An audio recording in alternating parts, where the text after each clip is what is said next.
నారాయణ రెడ్డి గారు మాకు మామగా బంధుత్వమే కానీ ఆయన నిజానికి మాకు వ్యక్తిగత జీవితంలో ఒక గురువుగా, ఒక మార్గదర్శిగా, ఒక విద్యావేత్తగా, ఒక తత్వవేత్తగా అనేక కోణాల్లో మేము ఆ పరిధి దాటి, మామగారి పరిధి దాటి మేమంతా గౌరవించుకున్నాం.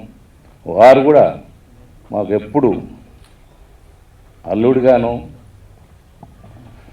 మరో రకంగా చూడకుండా మేమెంత అతన్ని అభిమానించాము, గౌరవించాము. అలా కాకుండా అతను మమ్మల్ని అంత దగ్గరగా మామూలుగా చలోక్తిగా ఎవరు వచ్చినా చెప్తూ ఉండేవారు, అల్లుళ్ళు మా దేవుళ్ళు అని ఆయన చెప్తుండేవారు. సభల్లో అక్కడక్కడ నలుగురు అమ్మాయిల్ని కన్నాను, నలుగురు అల్లుళ్ళని కనుగొన్నాను అన్నాడు. సి నారాయణ రెడ్డి గారితో నేను కూడా దాదాపు ఈ ఇండస్ట్రీలో గత 30 సంవత్సరాల నుంచి ఉన్నాను. వారితో నాకు మంచి అనుభవం అంతా ఉండేది. చాలా స్టేజ్లలో వారితో నేను ఉండి ఉన్నాను. చాలా మంచి గొప్ప వ్యక్తిని ఒక ఫిల్మ్ ఇండస్ట్రీ కోల్పోయిందనే భావన మాలో ఉంది. ముఖ్యంగా ఏంటంటే మా తెలంగాణ సీఎం గారికి నేను శిరస్సు వంచి నమస్కారం చేస్తూ ఉన్నాను. ఎందుకంటే ఒక రచయిత గారికి వారు చాలా గొప్ప ఘనమైన నివాళులు అర్పించే విధంగా వారు చేసిన విధానం చరిత్రలో ఏ ముఖ్యమంత్రి కూడా చేయలేదు, ఫ్యూచర్లో కూడా చేశారని నమ్మకం లేదు. ఎందుకంటే వారు అక్కడికి వచ్చి దాదాపు చాలాసేపు ఉండి వారితో కుటుంబ సభ్యులతో అందరితో మాట్లాడి అప్పటికప్పుడే దేశపతి సీని గారికి, నందిని సిద్ధారెడ్డి గారికి, హరికృష్ణ గారికి చెప్పి దాదాపు అన్ని గ్రామాల నుంచి దాదాపు వారి అభిమానులు 100 బస్సులను అభిమానులను ఇక్కడికి శవయాత్ర గారికి పిలిపించి, అలాగే వారు ప్రకటించడం కూడా జరిగింది ఏంటంటే ఇక్కడ ట్యాంక్ బండ పైన, అలాగే కరీంనగర్ పట్టణంలో, అలాగే సిరిసిల్ల హెడ్ క్వార్టర్లో, జిల్లా హెడ్ క్వార్టర్లో, వాళ్ళని స్వస్థలమైన హన్మాజిపేటలో కాస్య విగ్రహాలని ప్రభుత్వ ఖర్చుతో పెట్టాలని నిర్ణయించడం, అలాగే సాహితీ దానికి ఎవ్రీ ఇయర్ 10 lakhs అమౌంట్ కూడా ప్రకటించడం.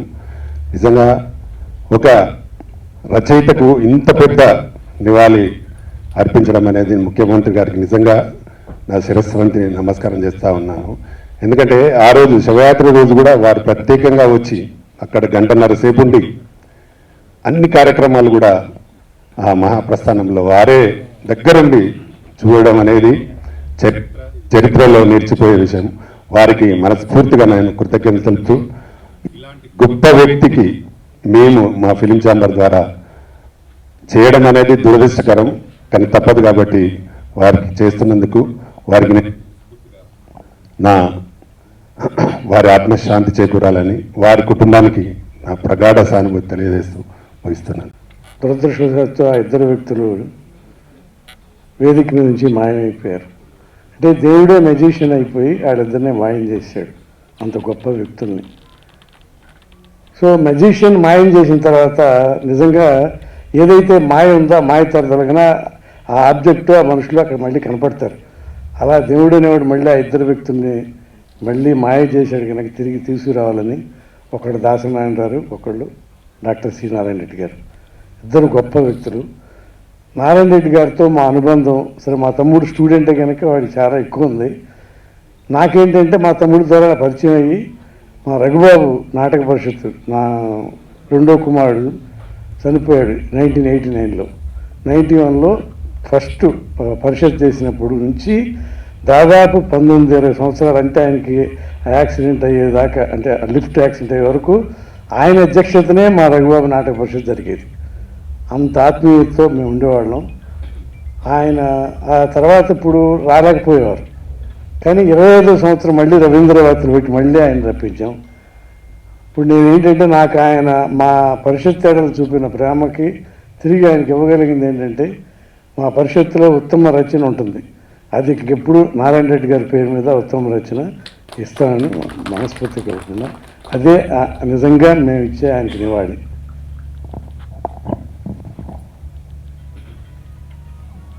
అన్నపూర్ణ స్టూడియోకి వెళ్తే నాగేశ్వరరావు కనపట్టలేదు, రామానాయుడు స్టూడియోకి వెళ్తే రామానాయుడు గారు కనపట్టలేదు, దాసనారాయణ టీవీకి వెళ్తే ఆయన కనపట్టలేదు, ఫిలిం నగర్లో నా ఇంటి పైన డాబాకు వస్తే మాస్టర్ ఇల్లు కనపడుతుంది నాకు. మాస్టర్ లేరు, ఇప్పుడు ఆ ఇల్లు కూడా కనపట్టలేదు. తెలియని దిగులు. మొన్న ఎవరు అడిగారు ఏంటండి అలా దిగులుగా ఉన్నారంటే, ఏంటో దిగులుగా ఉంది. అందరూ నా అనుకున్న వాళ్ళు, మన అనుకున్న వాళ్ళు అందరూ కనపడకుండా పోతున్నారు. 1965 జూలై 18వ తారీఖున హ్యాబిట్స్లో బెజవాడ నుంచి వచ్చి అడుగుపెట్టాను. ఆ తర్వాత తెలిసింది, నేను అడుగుపెట్టిన ఇల్లు పక్క చూస్తే ఎవరంటే ఎన్టీ రామారావు ఇంటి ఎదురుగా దిగాను. నేను 50 ఏళ్ళు అయింది ఇక్కడికి వచ్చి హైదరాబాద్ నగరాన్ని. మళ్ళీ 25 సంవత్సరాలుగా మా గురువు గారి ఇల్లు చూసుకుంటూ ఉంటాను నేను ఇక్కడ ఉండి. అలాంటి అనుబంధంతో ఉన్నటువంటి మనుషులందరూ వెళ్ళిపోతుంటే తెలియని భావోద్వేగాలకు గురవుతూ ఉంటాం. సర్పయాగం సినిమాకి మేదరు దర్శకులు పాటలన్నీ మాస్టర్తో రాసుకున్నాం. ఒక పాట, రెండో పాట, ఒక పాట దగ్గర 2 ట్యూన్లు చెప్పారు. నేను ఒక బాగుంది అంటున్నాను, నాయుడు గారు ఒకటి బాగుంది అంటున్నారు. ఇందులో సురేష్ బాబు గారు వచ్చారు. ఇదే ఒకసారి 2లో ఏది బాగుందో చెప్పు అని వాళ్ళ అబ్బాయి గారిని అడిగారు. ఆయన వాళ్ళ నాన్నగారు ఏది బాగుందన్నారో అదే బాగుందన్నాడు. ఏమయ్యా 2 నోట్లు పడిపోయినాయి అన్నాడు. ఇందులో ఈయన వచ్చాడు. ఏమయ్యా మీ తమ్ముడికి నాకు చిన్న తేడా వచ్చింది, 2 నోట్లు ఇట్లా ఉన్నాయి, నువ్వు కరెక్ట్గా ఏది నేను ఒప్పుకున్నానో ఏది మీ తమ్ముడు ఒప్పుకున్నాను ఈయన చెప్పమండి. ఈయన నేనేది బాగుందన్నానో అది బాగుందన్నాడు. ఇదేంటి అన్నదమ్ములు ఇద్దరు ఒకటే బాగుంది అంటున్నారు. సార్ మీ నాన్న కొడుకులు ఇద్దరు అని మేము అనలేదు కదండి అని. ఇందులో వెంకటేష్ బాబు వచ్చారు. ఆయన మళ్ళీ వాళ్ళ నాన్నదే బాగుందన్నాడు. 3, 2 అయ్యాయి, వదిలేద్దామంటే నేను మొహం అలా పెట్టు. ఇంతలో మా గురువు గారు వచ్చారు, నారాయణ, ఆయన పాట రాయటానికి వచ్చారు. ఈ గొడవలన్నీ వద్దయా, ఆయన రాయబోతున్నాడు, ఆయన ఏ ట్యూన్ ఓకే చేస్తే అదే అన్నారు. సరే 2 ట్యూన్లు పాట వినిపిస్తే మేము ఏది బాగుందన్నా అది బాగుందన్నారు. ఆయన ఏంటి అర్థం కావట్లేదు, మీ ముగ్గురు ఒకటి బాగుంది అంటున్నారు, మేము ముగ్గురు ఒకటి బాగుంది అంటున్నారంటే, వ్యాపారం చేసేవాడికి సక్సెస్కి దగ్గరగా వెళ్ళాలనిపిస్తుందండి, మేధావికి కొత్తది క్రియేట్ చేయాలనిపిస్తుంది. మీరు ముందు వింటున్న ట్యూన్ ఏంటంటే ఆ దగ్గరగా రామారావు పాట, నిమ్మకూరు రోడ్డు కాడ అలాంటి పాట, అందుకని అది హిట్ అయిపోతుందని మీరు అనుకుంటున్నారు. ఇదేం తని నని నాన్న తని నని నాన్న అంటే ఏముందా దీంట్లో, ఆయన రాసి నాకు తెలుస్తుందండి మీకు. దిగు దిగు నాగా నెత్తి మీద డేగా దిమ్మర పడిపోగా అన్నాడు. సబ్జెక్ట్ తీసుకొచ్చాడు. చచ్చిపోయాడు, సర్పయాగం కదా, చచ్చిపోయేవాడు నాగు, పైన శోభన్ బాబు డేగా. ఎంత అద్భుతంగా ఆయన ఒక 2 నిమిషాల్లో ఆ పాట రాయగానే ఆయన తెల్లబోయారు. అలా గురువు గారు స్పాంటేనిటీ, 1 నిమిషం చాలా ఆయనకి, 1 నిమిషంలో ఏమైనా చెప్పగలరు. సంస్కారం మా గురువుగారి దగ్గర నేర్చుకోవాలి. 4 బిడ్డలు, గంగా, యమున, సరస్వతి, కృష్ణవేణి. ఎవరు పెడతారండి ఆ పేర్లు? మా గురువుగారు తప్ప. పవిత్రమైన నదులు, నా బిడ్డలు పవిత్రులని ఆ నదులు పేర్లు పెట్టుకున్నారు ఆయన. అంతేకాదు భార్య సుశీల, చూడండి నా పేరు ఎంత మధురమైందో. ఆవిడ 20 సంవత్సరాలు అనారోగ్యంతో ఉన్నారు, వారికి కూడా చెప్పారు ఇందాక. 82లో వారు వెళ్ళిపోయిన దగ్గర నుంచి వారి పేరుతో సుశీలా నారాయణ రెడ్డి అవార్డు. అంటే నాగేశ్వరరావు అన్నపూర్ణ స్టూడియో పెట్టుకున్నారు, రామారావు బసవతారకం హాస్పిటల్ పెట్టుకున్నారు.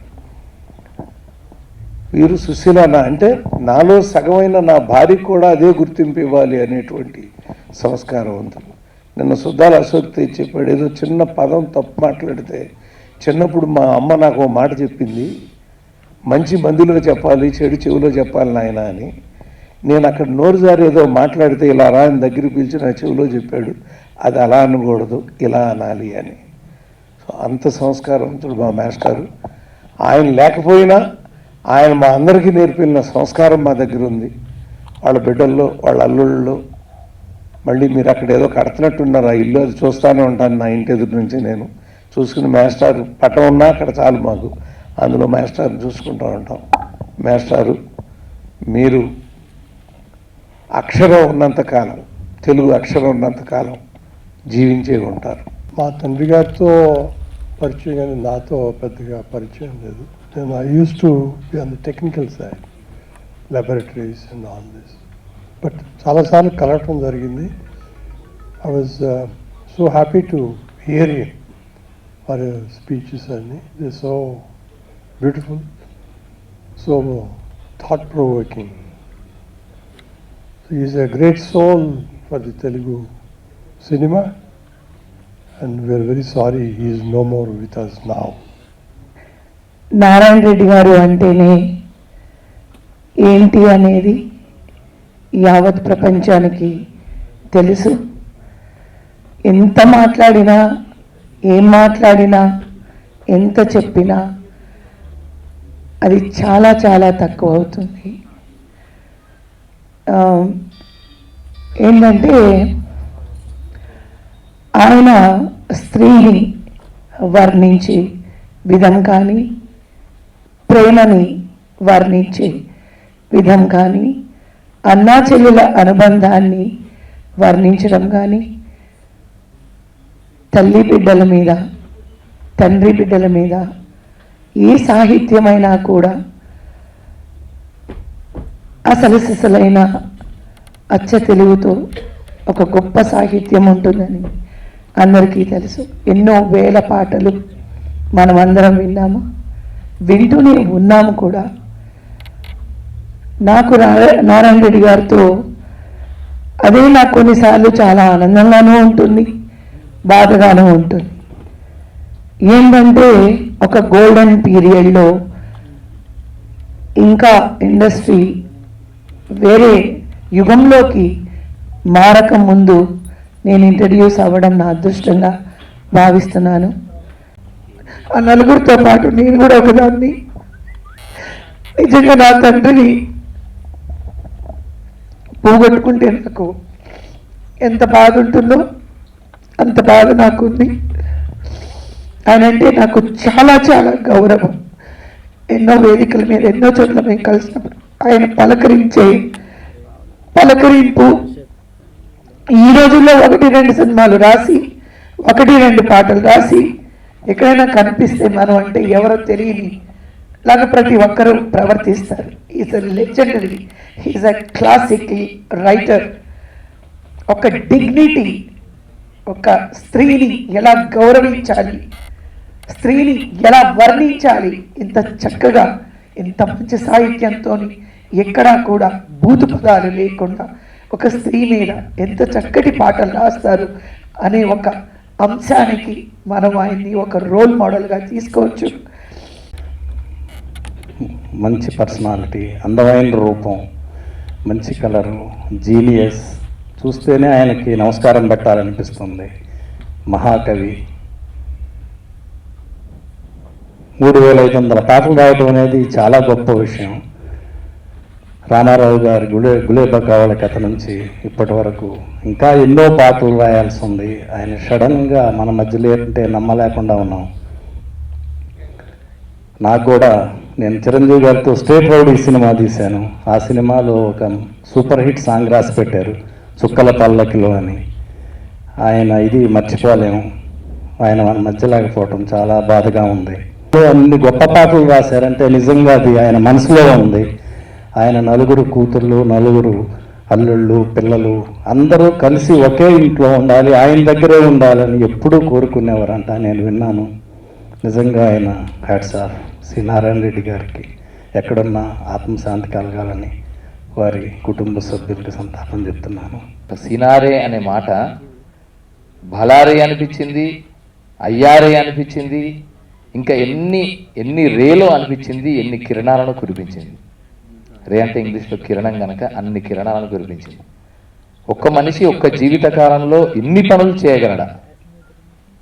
మనం అనుకుంటాం ఒక మనిషి కారణజన్ముడైతే మహా అంటే ఒక పని చేస్తాడు. శ్రీకృష్ణుడు ఉన్నాడు, రాముడు ఉన్నాడు, దశావతారాలు నుండి ప్రతి అవతార పురుషుడు తన జీవిత కాలంలో ఒక లోక కళ్యాణం కోసం చేసిన సందర్భాన్ని మన పురాణాలు, ఇతిహాసాలు అన్నీ స్పష్టంగా విస్పష్టంగా కథానుగుణంగా చెప్పాయి. మన సమకాలీన కాలంలో ఒక్క మనిషి ఎన్ని పనులు చేయగలడన్నప్పుడు సినారే గారు సృష్టించిన అక్షరాలని, వాక్యాలని, పదాలని వీటన్నిటిని చూస్తే ఇంత బహుముఖీనంగా ఉండగలుగుతామా ఒక మనిషి అన్నది స్పష్టంగా అర్థమవుతుంది. ఒక మనీషికి సంబంధించినటువంటి సంస్మరణని చేసుకుంటున్నాం. తన కవిత్వం ద్వారా విశ్వజనీయమైనటువంటి విలువల్ని ప్రబోధించినటువంటి మహోన్నతమైనటువంటి కవి నారాయణ రెడ్డి గారు.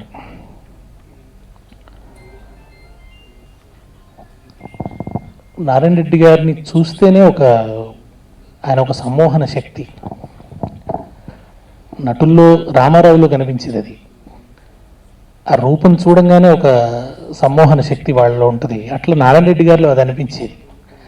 అది ఆయన హావభావాల్లో, ఆయన శరీర భాషలో, ఆయన కన్వర్జేషన్ స్టైల్లో, ఆయన వ్యక్తిత్వం, వీటన్నిటి ద్వారా వెంటనే ఎదుటి వాళ్ళని సమ్మోహనం చేసేటువంటి ఆ శక్తి కనిపిస్తుంది నారాయణ రెడ్డి గారిలో. అట్లా ఆయన వ్యక్తిత్వాన్ని ఆయన తీర్చిదిద్దుకోవడం వెనుక, అంత ఉన్నతంగా ఆయన తనను తాను నిర్మించుకోవడం వెనుక ఒక మహోన్నతమైన కృషి ఉంది. పుట్టింది తెలంగాణ హనుమాజిపేట.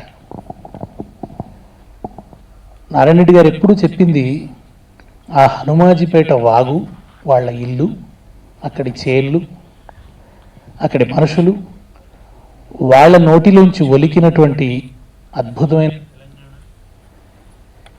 భాష తీయదనం, ఆయన చూసిన జానపద కళారూపాలు, ఆ పాటలు, ఆ మాటలు, అవన్నీ ఆయనలో సంలీనమైపోయినాయి.